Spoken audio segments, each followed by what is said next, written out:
Guys, very wonderful evening to you all. तो ये हमारा फिफ्थ लेक्चर है and last that means fourth lecture में हम लोगों ने सेक्सुअल रिप्रोडक्शन के इवेंट्स स्टार्ट कर दिए थे। 3 इवेंट्स थे, pre fertilisation, fertilisation and post fertilisation, जिसमें से प्री फर्टिलाइजेशन इवेंट हम ख़त्म कर चुके हैं, जिसमें था gametogenesis and gamete transfer.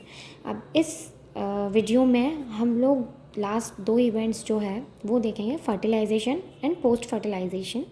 So let's start without wasting a single minute, क्योंकि काफ़ी टाइम बाद मैं ये वाला वीडियो शूट कर रही हूँ जस्ट बिकॉज थोड़े रीजंस थे। मेहंदी देख के सबको लग ही रहा होगा, पता चल ही गया होगा क्या रीजंस थे। यहाँ शादी में थी मैं, सो इस वजह से मैं काफ़ी टाइम से वीडियो नहीं बना पाई। So let's start guys. Fertilisation, okay. तो फर्टिलाइजेशन इन शॉर्ट में आप लोगों को बताओ तो क्या होता है fertilisation? Male gamete and female gamete का फ्यूजन एंड मतलब मेल गैमेट और फीमेल गैमेट के फ्यूजन को ही फर्टिलाइजेशन बोलते हैं। ओके, मेल गैमेट क्या हो गया? जो भी मेल गैमेट है एंथ्रीडियम, ओके, या स्पर्म, और जो फीमेल गैमेट है एग और ओवम जो भी है, उनका जो फ्यूजन है that is called fertilisation. Okay, and उसका फर्टिलाइजेशन जो है उसके बाद जो फॉर्मेशन होता है वो जाइगोट फॉर्मेशन होता है। फर्टिलाइजेशन के बाद, दोनों गैमेट्स के फर्टिलाइजेशन के बाद जो फॉर्म होता है वो जाइगोट फॉर्मेशन होता है। Okay, so let's start. The most vital event of sexual reproduction is perhaps the fusion of gametes. Okay, it's the most vital event. This process called syngamy results in the formation of diploid zygote. Okay, haploid gamete, haploid male gamete and haploid female gamete forms diploid zygote after fusion. Okay, and अब यहाँ पे इन लोगों ने कुछ organisms की बात की थी। पहले हम क्वेश्चन पढ़ लेते हैं, क्या इन लोगों ने क्वेश्चन दिया हम लोगों को। ओके, एक और चीज़ देख लेते हैं, द टर्म्स आप लोग को सिनगेमी और फर्टिलाइजेशन दोनों कंफ्यूज करते हुए कि भाई ये कहीं पे सिनगेमी यूज़ कर लेता है, कहीं पे फर्टिलाइजेशन यूज़ करता है, कोई डिफरेंस नहीं है। The terms syngamy and fertilisation are frequently used दो interchangeably. Okay, and what would happen if syngamy does not occur? सोचिए, अगर फ्यूजन हो ही नहीं रहा है तो क्या होगा? फर्टिलाइजेशन हो ही नहीं रहा है, अगर mail gamete and female gamete का फ्यूजन ही नहीं हो रहा है, फर्टिलाइजेशन ही नहीं हो रहा है, तो क्या होगा? तो फिर जाइगोट बन ही नहीं पाएगा। ओके, देन ऑर्गेनिज्म भी फॉर्म नहीं हो पाएगा। ओके, बट नहीं यार, ऐसा नहीं होता है। ओके, ऐसे भी कुछ ऑर्गेनिजम्स हैं हम लोगों के इस यूनिवर्स में जो विदाउट एनी फर्टिलाइजेशन के ऑफस्प्रिंग को ऑफस्प्रिंग प्रोड्यूस करते हैं। ओके, तो हम पढ़ते कौन कौन होता है ऐसे organisms. Rotifers, honey bees and even some lizards and birds, turkey. Okay, the female gamete undergoes development to form new organisms without fertilization. This phenomenon is called parthenogenesis. Okay, अब ये जो ऑर्गेनिजम्स होते हैं ये लोग without fertilisation new organism produce करते हैं and इस फिनोमिनन को क्या बोलते हैं? Parthenogenesis. Okay, where does syngamy occur? अब वेयर डज सिनगेमी अकर से इन लोग का क्या मतलब है? कहाँ फर्टिलाइजेशन हो रहा है? ओके, कहाँ सिनगेमी हो रहा है, कहाँ फर्टिलाइजेशन हो रहा है, कहाँ हो रहा है, इसे इन लोग का क्या मतलब है इस जगह एग्जैक्टली? इन लोग का ये मतलब है एक्सटर्नल मीडियम में हो रहा है या इंटरनल हो रहा है fertilisation. Okay, so algae and fishes as well as amphibians, इन लोगों में एक्सटर्नल मीडियम में जो है सिनगेमी होता है। Okay, in most aquatic organisms such as majority of algae, fishes as well as amphibians, syngamy occurs in the external medium water that is outside the body of the organism. This type of gametic fusion is called external fertilization. Okay, organisms exhibiting external fertilization show great synchrony between the sexes and release a large number of gametes into the surrounding. अभी लोग large number of gametes क्यों surrounding में produce करते हैं? Y? The reason is उन लोगों में external fertilisation होता है एंड मानो अगर एक या दो गैमेट प्रोड्यूस कर रहे हैं एक्सटर्नल मीडियम में एंड किसी रीज़न से, कॉज ऑफ एनी रीज़न, अगर वो गैमेट्स डिस्ट्रॉय हो जाते हैं तो वो लोग तो कभी फिर प्रोड्यूस कर ही नहीं पाएंगे ना, ऑफस्प्रिंग प्रोड्यूस हो ही नहीं पाएगा। इसलिए वो लोग लार्ज नंबर में वो जो है गैमेट्स प्रोड्यूस करते हैं मीडियम में, जिससे ये है कि जो फर्टिलाइजेशन का चांसेस है कि हाँ फर्टिलाइजेशन हो जाएगा, इसका चांसेस बढ़ जाता है कि हाँ सबका होगा, ये तो गारंटी कभी नहीं होता, बट हाँ मोस्ट प्रोबेबली हो जाएगा फर्टिलाइजेशन, ये गारंटी ज़रूर होता है। Okay, so in order to enhance the chances of syngamy. This happens in the bony fishes and frogs where a large number of offsprings are produced. A major disadvantage is that offspring are extremely vulnerable to predators, threatening their survival up to adulthood. Okay अब वो तो चीज़ है यार, मतलब अब external media में fertilisation हो रहा है, तो अब जब तक वो लोग मैच्योर नहीं हो जाते, ऑर्गेनिजम्स बड़े नहीं हो जाते, तब तक तो वो लोग, उन लोग का लाइफ थ्रेट ही होगा, उन थ्रेट में ही रहेंगे वो लोग। ओके, थ्रेट में ही रहेंगे। ओके, सो वो तो एक ओके अंडरस्टैंडिंग बात है, ठीक है, उसमें इतना सोचने वाली कुछ बात नहीं है कि क्यों थ्रेटनिंग रहेगा उनका लाइफ, या बिकॉज वो लोग बच्चे हैं यार, वो लोग भी तो हम लोगों के जैसे जब पैदा हो गए वो लोग, तो जैसे हम छोटू से नन्हे से मुन्ने से बच्चे होते हैं, वो भी तो वैसे ही कोई भी ऑर्गेनिज्म हो वो भी तो उतना छोटा ही होता है, वो एकदम से थोड़ी ना ऐसे कि भाई बड़ा होकर निकला है अंदर से, नहीं ना। तो वो लोग एकदम से उन लोगों में एबिलिटी नहीं होती कि वो फाइट कर सके ओके उनके प्रेडेटर्स से। तो प्रेडेटर्स के कारण उन लोगों को थोड़ा खतरा होता है, जो उनके सराउंडिंग में जो उनके प्रेडेटर्स होते हैं उनके कारण, up to the adulthood. Okay, अब in many terrestrial organisms belonging to fungi, higher animals such as reptiles, birds, mammals, and in a majority of plants, bryophytes, pteridophytes, gymnosperm, and angiosperm, syngamy occurs inside the body. Inside, एक second guys, just a minute. Okay, दिख रहा है आप लोगों को? Inside the body of organism. Has the process is called internal fertilisation. Okay, अब किस में होता है? हायर ऑर्गेनिजम्स में fungi and okay fungi, then aves and mammals. Okay, यहाँ क्या क्या दिया है, लेट्स सी। एंड प्लांट्स में okay fungi and higher animals such as reptiles, birds, mammals, and in plants like bryophytes, pteridophytes, gymnosperm, angiosperm, इन लोगों में internal fertilization होता है। These organisms, in all these organisms, egg is formed inside the female body where they fuse with male gamete.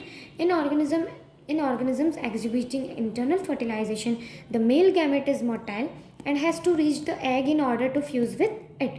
Okay, अब जिसमें internal fertilization होता है ना, this is most common thing कि मेल गैमेट जाएगा female gamete के पास। Okay, male gamete higher organisms में most probably male gamete motile होता है। मोस्ट प्रोबेबली क्या मतलब, ऑलमोस्ट मेल गैमेट मोटाइल होता है हायर ऑर्गेनिजम्स में। जो लोग इंटरनल फर्टिलाइजेशन जिनमें होता है उनमें मेल गैमेट जाता है फीमेल गैमेट के पास फर्टिलाइजेशन के लिए। Okay, in this, even though the number of sperm produced is very large, there is a significant reduction in the number of egg produced. Okay, अब इसमें क्या होता है, हायर ऑर्गेनिजम्स में मेल गैमेट का नंबर तो लार्ज ही होता है, बट फीमेल गैमेट जो प्रोड्यूस होते हैं उनका नंबर बहुत कम होता है। Okay, is a significant reduction in number of eggs produced. In seeded plants, however, the non-motile male gamete are carried to the female gamete by pollen tubes. Okay, pollination होने के बाद जो मेल गैमेट है ना, वो female gamete तक कैसे जाएगा?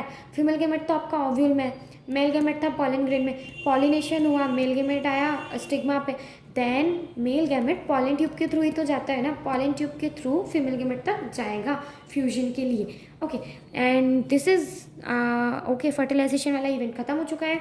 अब पोस्ट फर्टिलाइजेशन इवेंट हमारा लास्ट इवेंट है, इस चैप्टर का लास्ट टॉपिक भी कह सकते हो। ओके, लास्ट सब टॉपिक है, ये टॉपिक का सब टॉपिक है सेक्सुअल फर्टिलाइजेशन, सेक्सुअल रिप्रोडक्शन का third event, post fertilisation event. Okay, अब इसमें क्या होता है, पोस्ट फर्टिलाइजेशन में दो चीज़ें होती है, the zygote and the embryogenesis. Zygote क्या होता है, male gamete and female gamete fuse हो गए, जाइगोट फॉर्मेशन हो गया यार। Zygote is a connecting link between two generation. Okay, zygote is a connecting link between two generation. Formation of the diploid zygote is universal in all sexually reproducing organisms. Okay, ये जो है universally जो है zygote सारे sexually reproducing organisms में form होता है। Okay, in organisms belonging to fungi and algae, zygote develops a thick wall that is resistant to desiccation and damage.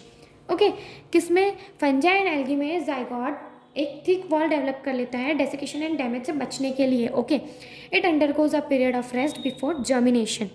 In organisms with haplontic life cycle, zygote divides by meiosis to form haploid spores that grow into haploid individuals. Okay, अब हम लोग life cycle जब पढ़ेंगे ना, जब हम लोग plants वाला चैप्टर पढ़ेंगे 11th का, जहाँ वो एल्गे ब्रायोफाइट टेरिडोफाइट वाला सेक्शन जो प्लांट किंगडम है, वहाँ पे हम लोग लाइफ साइकिल पढ़ेंगे हैप्लॉन्टिक की। तो ये चीज़ वहाँ पे मैं आप लोग को और अच्छे से एक्सप्लेन करूँगी कि यहाँ पे इस लाइन का क्या मतलब है। ओके, तो हैप्लॉन्टिक लाइफ साइकिल जिन ऑर्गेनिजम्स की होती हैं उनमें जाइगोट फर्दर डिवाइड होता है मियोसिस के थ्रू। ओके, एंड वो हैप्लॉइड स्पोर्स फॉर्म करता है, एंड तो जो हैप्लॉइड स्पोर्स होते हैं then further haploid individual formation करते हैं। ओके, एंड यहाँ पे zygote is the vital link that ensures the continuity of species between organisms of one generation and the next generation. That means भाई जो मैंने line बोली, zygote is the connecting link between the two generations. Every sexually reproducing organism including human being begin life as single cell, the zygote. Okay, every living organism. Okay,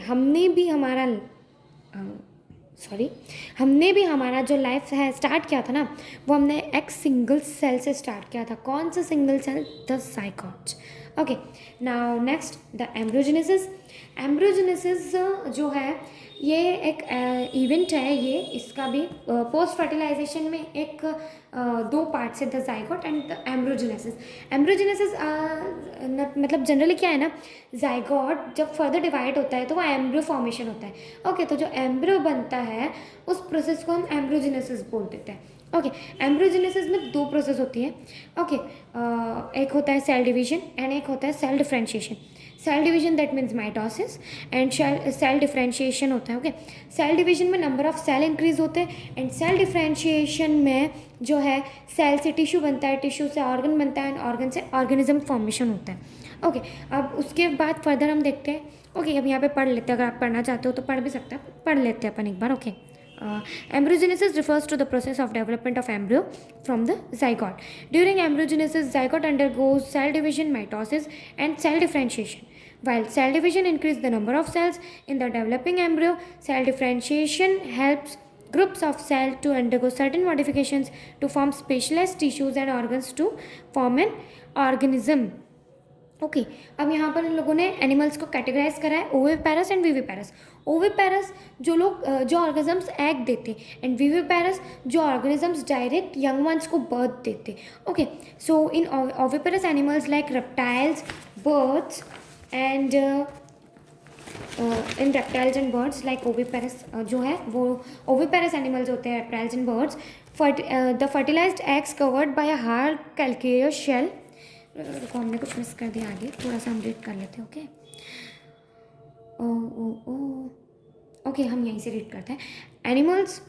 Animals are categorized into oviparous and viviparous based on whether the development of zygote takes place outside the body of the female parent or inside. That is, whether they lay fertilized or unfertilized eggs or give birth to young ones. In oviparous animals like reptiles and birds, the fertilized eggs दिख रहा है ना आप लोगों को? Okay, the fertilized eggs covered by hard calcareous shell are laid in a safe place and environment.